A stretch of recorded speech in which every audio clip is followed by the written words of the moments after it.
Dinosaur जो रेंगने वाले जीवों के वंशज थे, लेकिन आकार में बहुत ही बड़े। डायनासोर्स ने पृथ्वी पर काफी लंबे समय तक राज किया। करीब 14 करोड़ सालों तक इस धरती पर इन दैत्याकार छिपकलियों का राज था। परंतु उसके बाद क्या हुआ? आखिर ये डायनासोर्स कहाँ विलुप्त हो गए? आखिर वो कौन सी घटना थी जिसने इनका नामो निशान मिटा दिया? इसे जानने के लिए हमें समय में फिर से पीछे जाना होगा। तो आइए चलते हैं आज से 6.5 करोड़ साल पीछे। आज से करीब 6.5 करोड़ साल पहले धरती का मौसम काफी सुहाना था। चारों तरफ पेड़ पौधे, सूरज की धूप, समुद्र से आती ठंडी ठंडी हवाएं और ये डायनासोर्स। परंतु यहाँ डायनासोर के अलावा एक और प्रजाति भी था जो आकार में बहुत ही छोटा था और ये आज के चूहे जैसा दिखता था। असल मायनों में यही हमारे प्राचीन पूर्वज थे और आगे चलकर हम इन्हीं से विकसित होने वाले थे। ये थे मैमल्स यानी स्तनधारी जीव। आपकी जानकारी के लिए मैं बता दूं कि डायनासोर अंडे देते थे, लेकिन मैमल्स अंडे नहीं देते। हम इंसान भी एक मैमल हैं। उस वक्त ये मैमल्स डायनासोर के डर से जमीन के अंदर बिलों में छिपकर रहते थे और इनकी यही खासियत इनके लिए वरदान बनने वाला था। जब ये सारे जीव आराम से धरती में अपना जीवन बिता रहे थे, उस वक्त एक 10 किलोमीटर के डायमीटर वाला एक एस्टेरॉयड सीधे धरती की ओर बढ़ रहा था। धरती के ग्रेविटेशनल फील्ड में घुसते ही इसका रफ्तार एकाएक तेज हो गया। प्रत्येक सेकंड के साथ साथ ये धरती के करीब और करीब बढ़ता जा रहा था। करीब 70,000 किलोमीटर प्रति घंटे की रफ्तार से ये धरती के वायुमंडल में प्रवेश करता है। धरती के वायुमंडल में घुसते ही घर्षण की वजह से ये आग के गोले में बदल गया। इसकी चमक इतनी तेज थी कि इसके 800 किलोमीटर के रेडियस में आने वाले सभी जीव पूरी तरह से अंधे हो चुके थे। ये जीव उसे देख नहीं पा रहे थे, लेकिन वो इसे महसूस कर सकते थे। एस्टेरॉयड जमीन से टकराता है और एक बहुत ही भयंकर विस्फोट होता है। यह विस्फोट इतना शक्तिशाली था कि इसके टकराते ही पृथ्वी की लाखों मैट्रिक टन धातु अंतरिक्ष में चला गया। विस्फोट वाली जगह पर 180 किलोमीटर चौड़ा और 20 किलोमीटर गहरा गड्ढा बन गया। इस गड्ढे का सारा मैटर आसमान में धूल के एक बड़े बादल का निर्माण किया। इतने बड़े टक्कर की वजह से भूकंप की तरंगें धरती के क्रस्ट में कई किलोमीटर दूर तक चली गई। इस वजह से समुद्र में विशालकाय लहरों का निर्माण हुआ और एक के बाद एक सुनामी की लहरें चारों तरफ बढ़ने लगी। धरती की महाविनाश प्रक्रिया का आरंभ हो चुका था। इस विस्फोट में रेडिएशन की मात्रा इतनी बढ़ गई कि इसके 800 किलोमीटर के दायरे में आने वाले सभी जीव जलकर पूरी तरह से राख बन गए। बादलों के अंदर मौजूद सारा पानी इस गर्मी के कारण भाप में बदल गया। इस महाविनाश में उड़ने वाले जीव इन जमीनी खतरों से बच गए थे, लेकिन ये तो बस महाप्रलय की शुरुआत थी। विस्फोट की वजह से जो लाखों मैट्रिक टन धूल और पत्थर अंतरिक्ष में गया था, ठीक 40 मिनट बाद वो आग के गोले के रूप में धरती पर बरसने लगे। साथ ही धूल का बहुत बड़ा तूफान 20,000 किलोमीटर प्रति घंटे की रफ्तार से मौत लेकर आ रहा था। ये धूल के बादल कई किलोमीटर मोटे थे, जिसकी वजह से धरती पर सूरज की रोशनी पहुंच पाना असंभव हो गया था। कई साल तक धरती पर सूरज की रोशनी पहुंच ही नहीं पाई। इसके परिणाम स्वरूप धरती पर पेड़ पौधों की लगभग सारी आबादी खत्म हो गई थी। इस बादल ने धरती को चारों तरफ से ढक लिया था। विस्फोट के 90 मिनट बाद धरती का तापमान 150 डिग्री सेल्सियस तक चला गया था।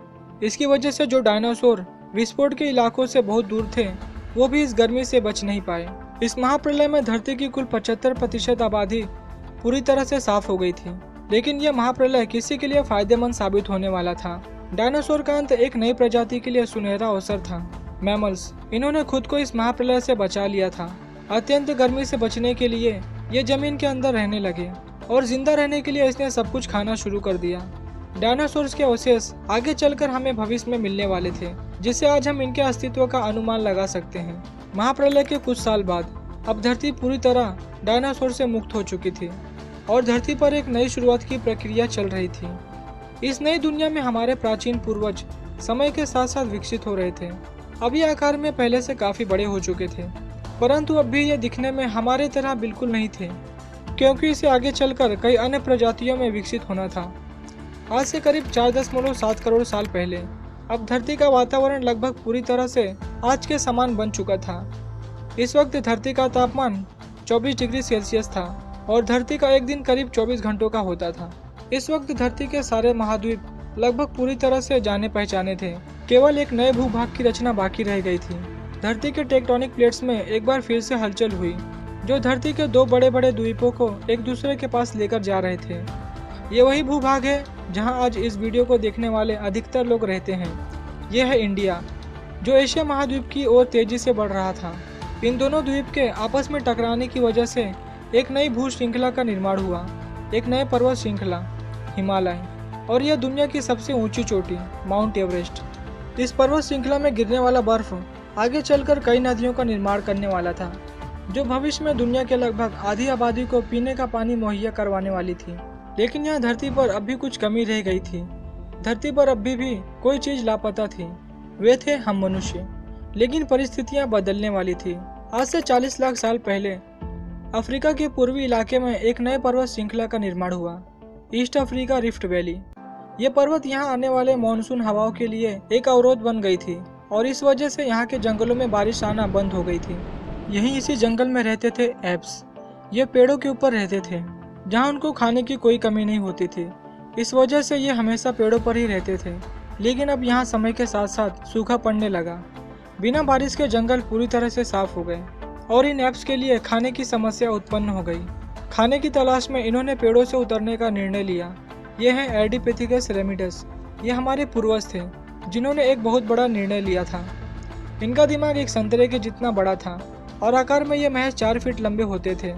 कई हजार सालों के विकास क्रम के बाद हमारे पूर्वज अब 2 पैरों पर चलने लगे। इससे ऊर्जा कम खर्च होती थी और ये चलते हुए भी खा सकते थे। अब इनका दिमाग भी बढ़ रहा था। ये धीरे धीरे होशियार बन रहे थे। समय के साथ साथ विकास की प्रक्रिया चलती रही। हमारे पूर्वज धीरे धीरे विकसित होने लगे और इनका दिमाग भी धीरे धीरे बड़ा होने लगा। समय के साथ साथ ही उन्होंने पत्थरों से हथियार बनाना सीख लिया।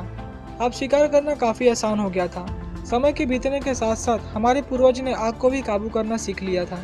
आग की खोज हमारे पूर्वजों के लिए सबसे बड़ी खोज थी। ये उन्हें गर्मी, रोशनी और अंधेरे में सुरक्षा देती थी और इसी वजह से परिवार भी बनने लगे।